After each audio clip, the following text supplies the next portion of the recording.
Sisters and brothers, thank you very much for inviting me here today. I must admit it seems to be a very fast journey we're on at the present time, and to me it's an enormous honour to be invited to address the TUC. It only seems a very short time ago that your General Secretary, Frances O'Grady, did me the honour of coming to speak at the nominating meeting in my constituency in Islington North, and now she's invited me here to address the TUC. I'm very grateful, Frances, for what you did then, and I'm delighted to be here today because I am, and always will be, an active trade unionist. That is in my body.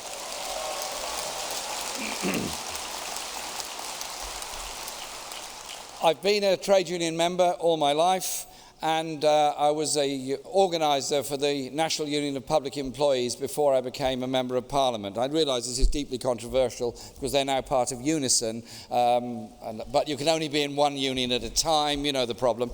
And that taught me a great deal about people, about values, and about the value of trade unions in the everyday lives of ordinary people.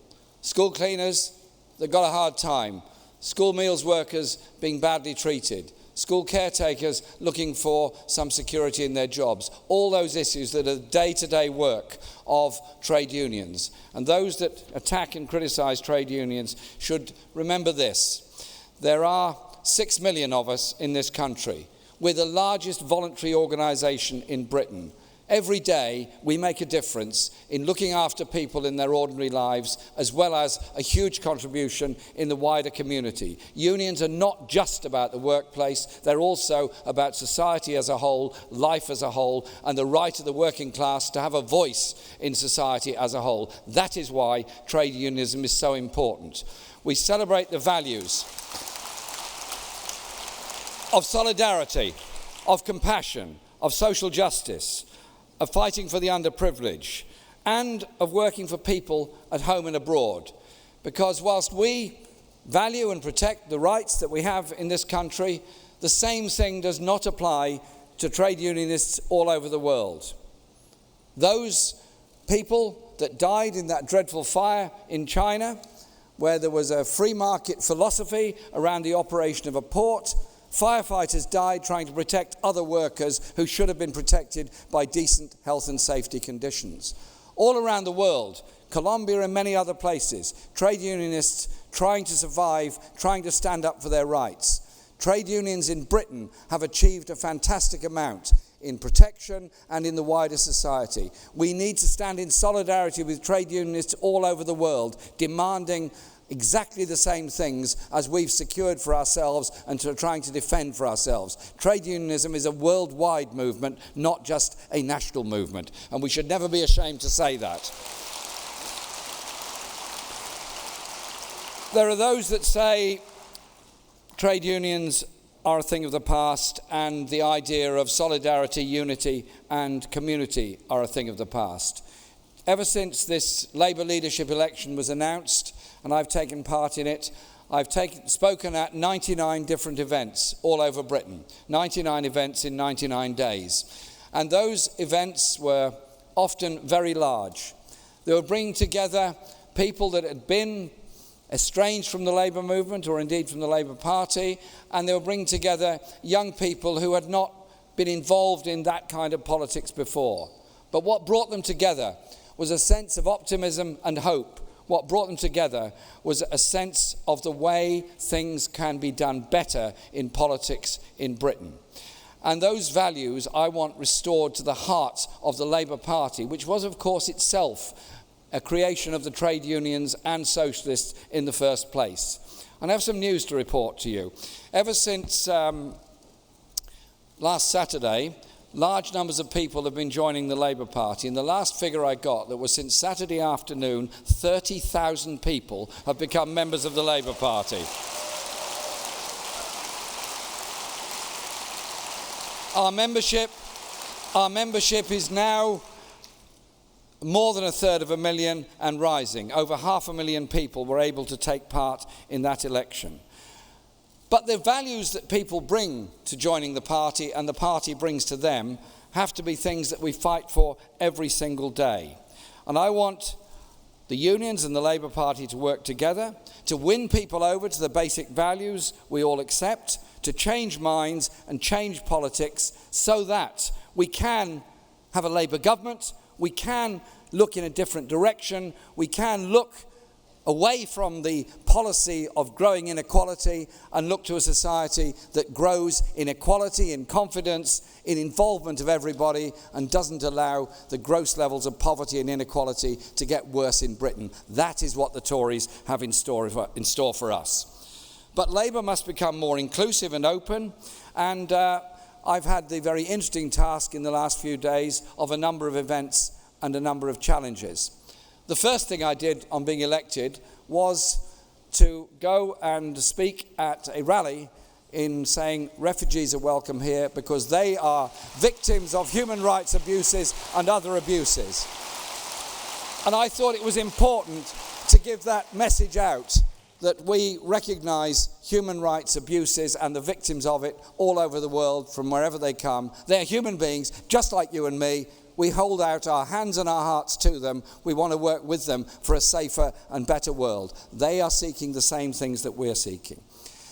Later, the next day, I wanted also to give a message about how we intend to do things and the kind of society we want. And so I was very proud to accept an invitation to attend a mental health open day in my constituency or near my constituency to show that we believe the NHS is vital and valuable, as it obviously and absolutely is, but there are many people who suffer in silence from mental health conditions, suffer the abuse that often goes with those conditions, and the rest of society passes by on the other side. Mental illness is an illness just like any other, can be recovered from, but we have to be prepared to spend the time and the resources and end the stigma surrounding mental illness, which often comes from stress, workplace stress, poverty, and many other things.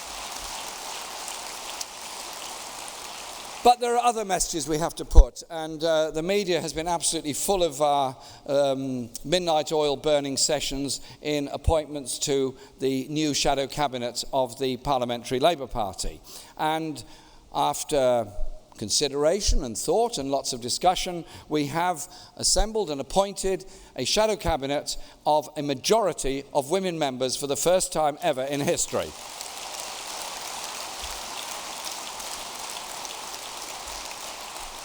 And to show how determined we are on a number of specific areas of policy, there is a specific shadow minister, Luciana Berger, who's dealing with mental health issues. She will be at the table along with everyone else. And as a specific minister dealing with housing.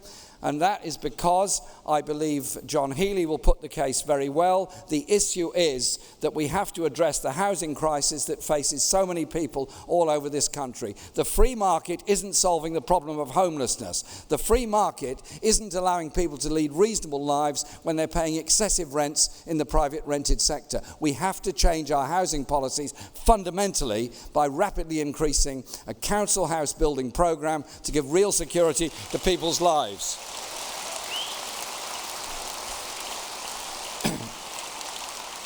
But there are other issues that we have to address, and that is how we make our party and our movement more democratic. The election process that I've just come through was an electorate of 558,000 people, the largest electorate ever for an internal party election. And the number of votes that were cast for me were more than twice the total membership of the Tory party in the whole country. That's something to savour.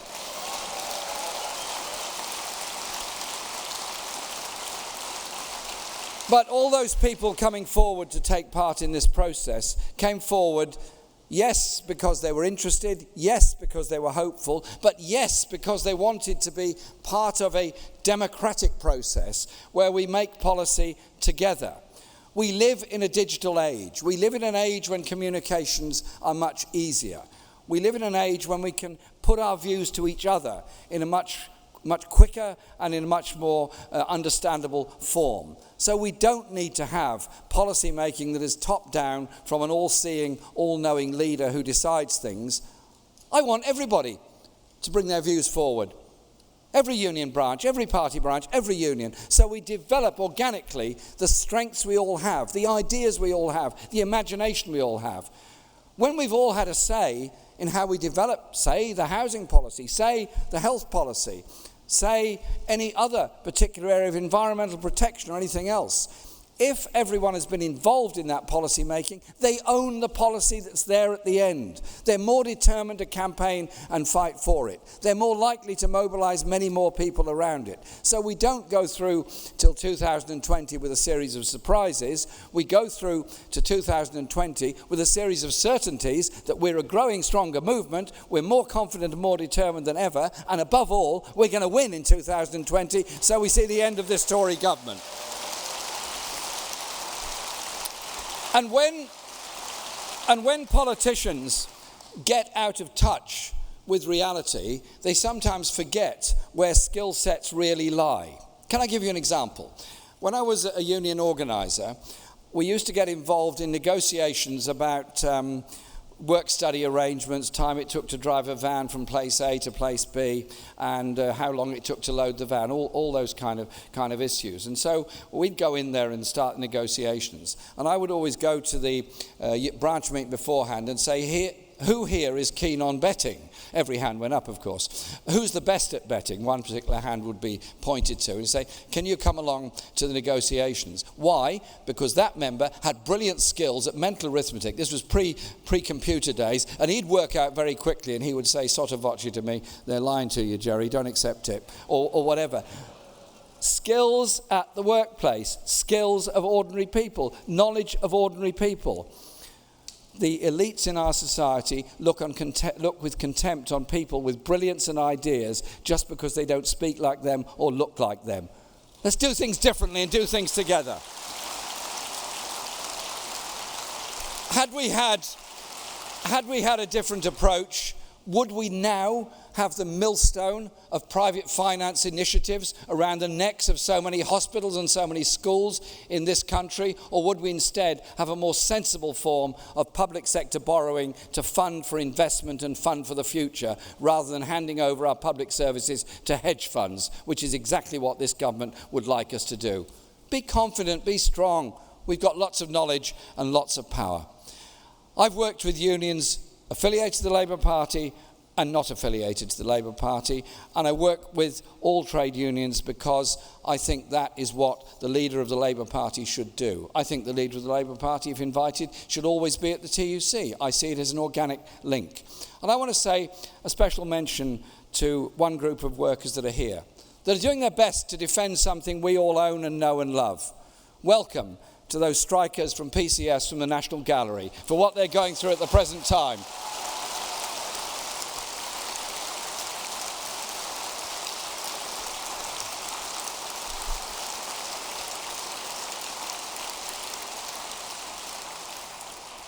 They look after our national treasures in the National Gallery. They do it well, they love what they do, and they love what we've got in our National Gallery. Please, let's not privatise our galleries and privatise our staff. Welcome and recognise the skills of those people that work in all those places and so many other places as being a precious national asset, not something to be traded away on the market of privatisation. Well done to you for your campaign.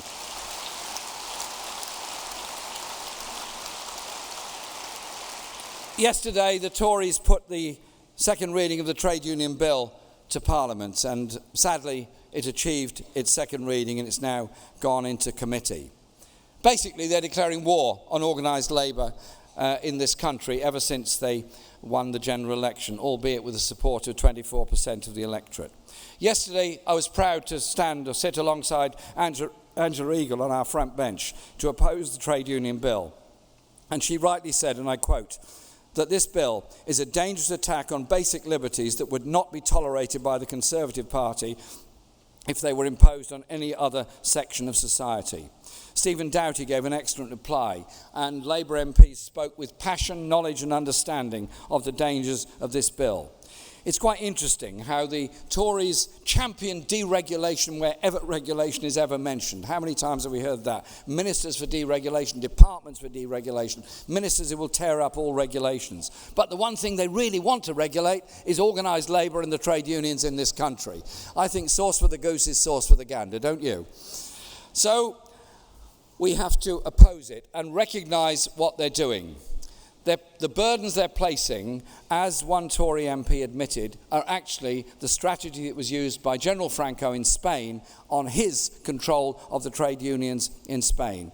They seem to still think that it's right just to attack trade unions because they exist. I'm not going to be lectured to by saying, well, if the Labour Party gets too close to unions, it puts us all on the back foot. Sorry. Trade unions are an essential and valuable part of modern Britain. 6 million people voluntarily join trade unions, and I'm proud to be a trade unionist. That's why we're going to fight this bill all the way. And when we've been elected as a majority in 2020, we're going to repeal this bill and replace it with a workers' rights agenda and something decent and proper for the future. But it's also, every difficulty actually gives you an opportunity. And the difficulty is this bill that's been placed in front of us, but the opportunity is, it gives us the opportunity to defend civil liberties and traditional freedoms and explain to the wider public, beyond trade union members and others, that it's actually a threat to the liberties of all of us. Because by calling into question the right of free association of trade unions, they're actually in contravention, in my view, of Article 11 of the European Convention of Human Rights. They're also in contravention, as Stephen pointed out in his reply yesterday, to the International Labour Organization conventions. So, we're going to continue our opposition to this. They're threatening the right of peaceful protest by looking to criminalise picketing. They're even threatening the right to free speech by seeking to limit what a union member can say on social media during a dispute. Are we really going to have teams of civil servants or lawyers or police or somebody trawling through massive numbers of Twitter messages, Facebook messages, to find something somebody said about their employer or about an industrial dispute? What kind of intrusive society are they really trying to bring about? We've got to fight this bill all the way, because if they get it through, it's a damage to the civil liberties of everybody in our society, and they will use it as a platform to make other attacks on other sections of our community. Let's be strong about this. But we also have to promote trade unionism and understand that good trade unions, good trade union organisation, yes, it protects people in the workplace, yes, it leads to better pay, better conditions, better salaries and better promotional opportunities as a whole, because it also means there's often better management in those places where unions are very strong. The two things actually go together and are very important. Where unions are weak, job security is weak, conditions get worse, and you look at the results of what this Conservative government is doing. They want to raise the threshold on strike ballots, so I'd like to just ask the Prime Minister this question. If you want trade unions to vote in ballots, why leave unions with the most archaic, expensive, inefficient method of voting you could find? Why not modernise the balloting? Above all, why not go forward and secure workplace balloting, ensuring that every member of a trade union can vote securely and secretly at their own workplace? That surely is something we all want in this bill and for ourselves.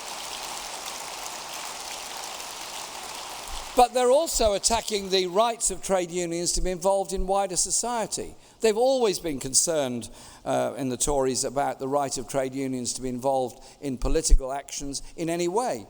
Why shouldn't workers organised together in a union express a political view? Why shouldn't they use their funds, if they wish, on political or public campaigning?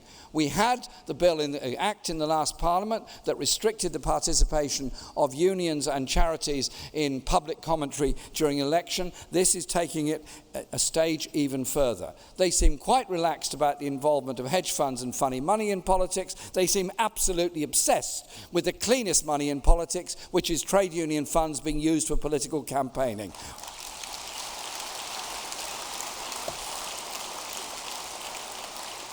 So we're going to oppose this bill with every opportunity we get. We're going to expose it for what it is, and we're going to try and stop it passing. And as I've said, we will try to replace this bill with something much better. But there are other issues that we have to remind ourselves of what is going on at the present time. The Welfare Reform Bill is anything but welfare reform. It's all about building on the cuts they've already made, making the lives of the most vulnerable and poorest people in our society even worse. And the disability benefit cuts that have been made over the past 5 years and the availability of a work test have had some disastrous, appalling consequences where people have even committed suicide and taken their own lives out of a sense of desperation. I simply ask the question, what kind of a society are we living in where we deliberately put regulations through, knowing what the effects are going to be on very poor and very vulnerable people who end up committing suicide, and we say it's all part of a normal process? No, it is not. And so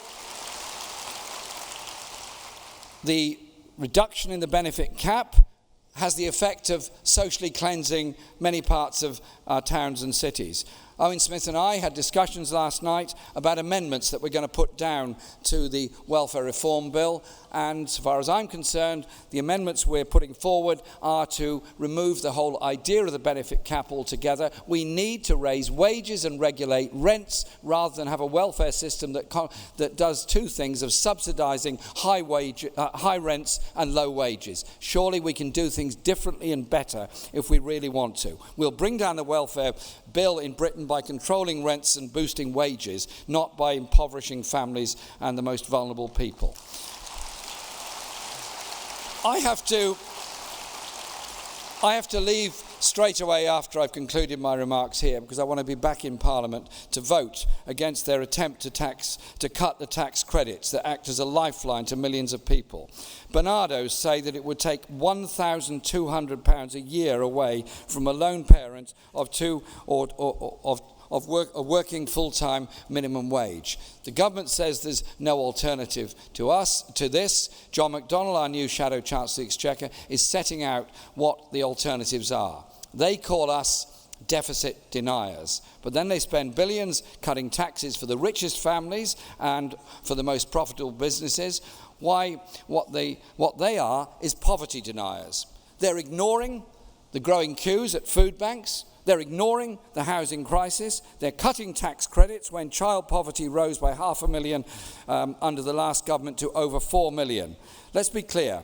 Austerity is actually a political choice that this government has taken, and they're imposing it on the most vulnerable and poorest in our society. It's our job as Labour to set out a vision for a better society and campaign proudly alongside Britain's greatest democratic organisations, the trade union movement. Our shared vision will be delivered by shared campaigning. A Labour Party proud to campaign with trade unions, and a trade union movement proud to campaign with Labour. We have a job to do to understand the process that's been going through at the moment in politics in Britain. Understand the levels of inequality that are there.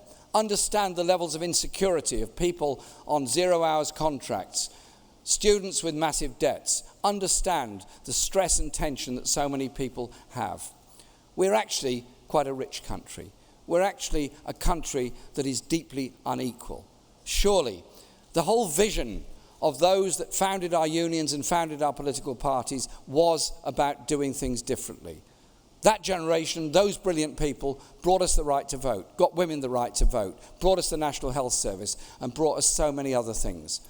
We build on that in the way we do our policy. We build on that in the way we develop our movement. We build on that in the way that we inspire people to come together for a better, more decent, more equal, fairer, more just society.